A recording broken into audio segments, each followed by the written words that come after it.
If you don't know what you don't want, you can't know what you do want. Contrast is what causes you to focus the more into becoming. That's what creation is. It's focus. Because creation happens with thought. We know you think it happens with your action because you move things around and you get stuff done. But the creation, the true creation, is happening through your thought in conjunction with your source energy. You cannot change conditions or circumstance. You don't have to let them control you. We can't control what's going on outside, but we can control what's going on inside.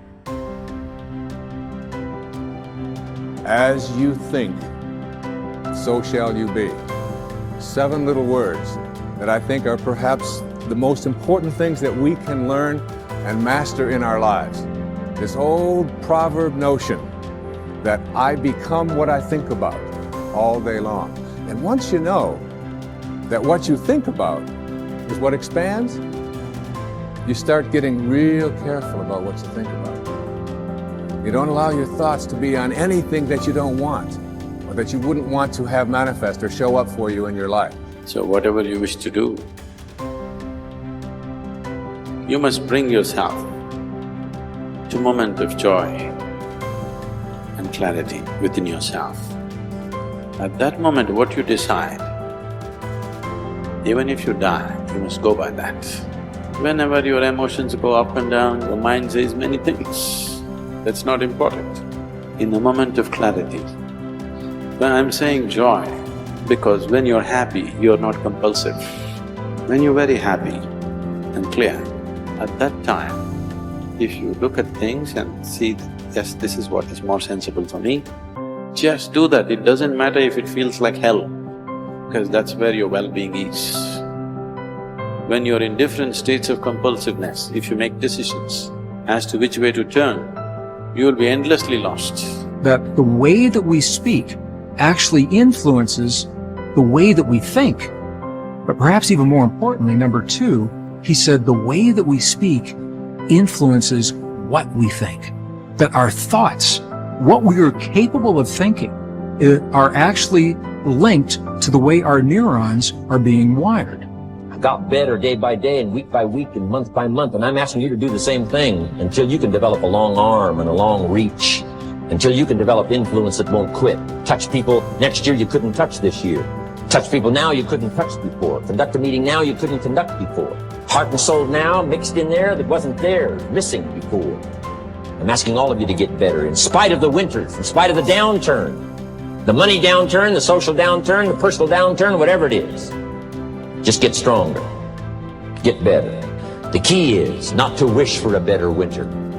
The key is to wish for more strength, more wisdom, more courage, get better, get wiser, get stronger.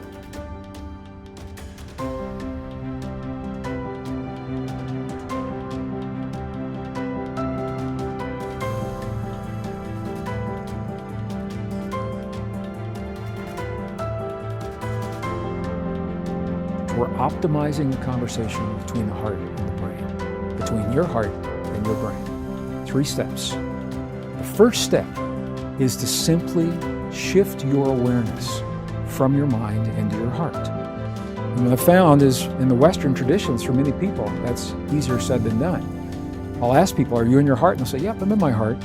But what they are really doing is they're still in their brain thinking about what it would be like if they're in their heart. This is where the indigenous traditions come in. Our ancestors told us, and when I spend time with my indigenous friends, I say, how do you guys do this? And they say it helps if you can gently touch your heart center, physically, in a way that's comfortable for you. In the Mayan traditions, you see an open palm right on the heart. In many of the Middle Eastern traditions, you see the same thing.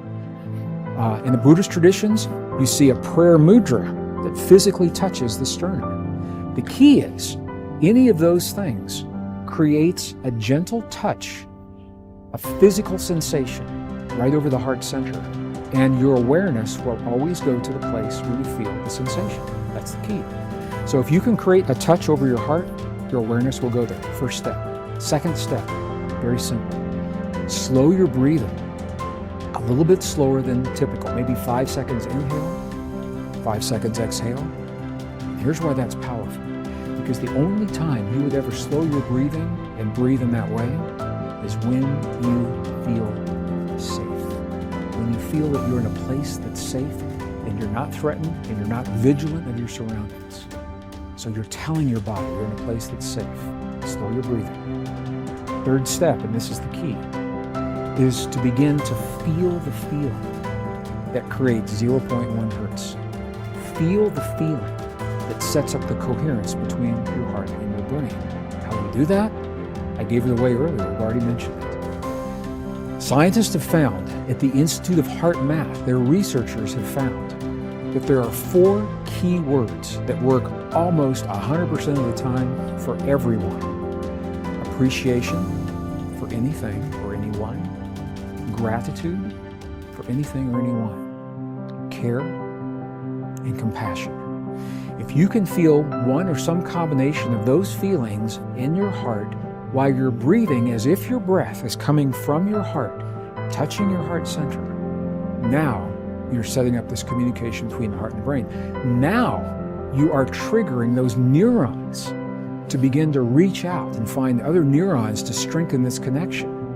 And that's why I mentioned before, it takes about 72 hours, 3 days to build these networks. So that means the more you do what we're about to do right now, the stronger this connection becomes in your life.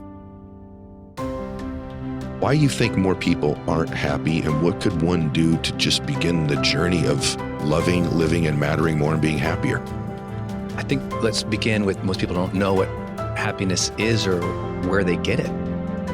So I'll tell you what happiness is. Like the human desire and striving is we want a sense of aliveness. So you need to do more things that make you alive, make you vibrant, authentic, expressive, make you sense. For some people, it's adventure. They go mountain biking. It's like, wow, that just brought me back to life. You know, some people it's hanging out with great friends. Some people it's doing their passion. Some people it's, just honestly feeling and sensing the moment and meditating. Another thing that everyone wants is connection. Most people today lack the depth of happiness because most people lack a connection with other people. They're surface level relationships. You can't be really happy long-term with surface level relationships. So you got to find out, how do I connect more deeply? And it can be simple things like you talked about. You know, with the kids, maybe less than the texting, call them. Have that moment of connection. It's nothing crazy. That's what you're striving for. You want happiness with your kids. You're going to call them. You're going to connect with them. So think about connection relationships, a level of depth. Then we want meaningful pursuits. When I go after that, I love that pursuit. And notice it doesn't say meaning. A lot of people just say meaning. I said, no, it's meaningful pursuits. Because a lot of people we know who are really successful, they've already had a meaningful life. They're miserable because they're not pursuing anything anymore. You got that. You got to have that pursuit, man. Yeah. You got to find a pursuit. It has meaning to you. It brings you back to life. That's happiness. And then the middle of the triangle is the capital G, growth. If you don't have aliveness, you don't have connection, you don't have meaningful pursuits, and you don't have growth, you're miserable. We can bank on it. We can guarantee it. The research will reveal it every single time. But if we can get you a little bit more alive, a little bit more connected, a little bit more meaningful pursuits, and a little bit more growth, those like little bit in each of those, it's like a thunderous shift in your life. You're just like, whoa, little bits in those. But there's an access point. Why aren't most people happy? Let's say they did all those things. Still not happy? And they're just not here. Presence is the gateway to happiness. If I can't get you present, to feel it, to sense it, can't change. What most people want in real, like what they really want, all the people I work with, maybe the people you work with, what they really want, they'll never say it, and almost of them never know it. What almost every human being wants is they want to feel the day more. They got all these activities they're blazing through. Get the kids to school, get this off to there, get that done, answer that email, get this project done. And even if they're moving towards things they find meaningful and they're awesome, but if they don't feel it, if they're literally not present, they're not mindful enough to sense it, to appreciate it, to feel grateful, to feel the joy, to feel the ups, to feel the downs, to feel the miseries, to feel the wins. If you aren't feeling the day, you're just blazing through as an automaton. You're just blazing through the days, on autopilot. You're just like overwhelmed, stressed, going through it, but you don't feel the day. I can't get you to be happy. So the gateway to all of happiness is always presence. Learn to be more present in the moment. Feel the moment, even the bad ones. You got to feel the day more so that when you get on your knees at night to pray, you felt the day. Dear God, thank you. I felt this day. I felt those lessons you gave me. I felt those gifts you gave me. Thank you for that connection. See, when you talk to God, if you don't feel, there's not a relationship there. God wants you to feel. It's a unique thing he gave us. Not just the emotional reaction of an animal, but the ability to deeply appreciate feeling. Very human. So we got to tap people back in the present to deeply appreciate the moments, the feelings, the events of life again. And I think that's why I'm so happy. It's like, I feel so much. Most people are so scared of that. I'm like, I love it. It makes me feel alive, right? How do you sense more aliveness? You got to feel the day, feel the moment.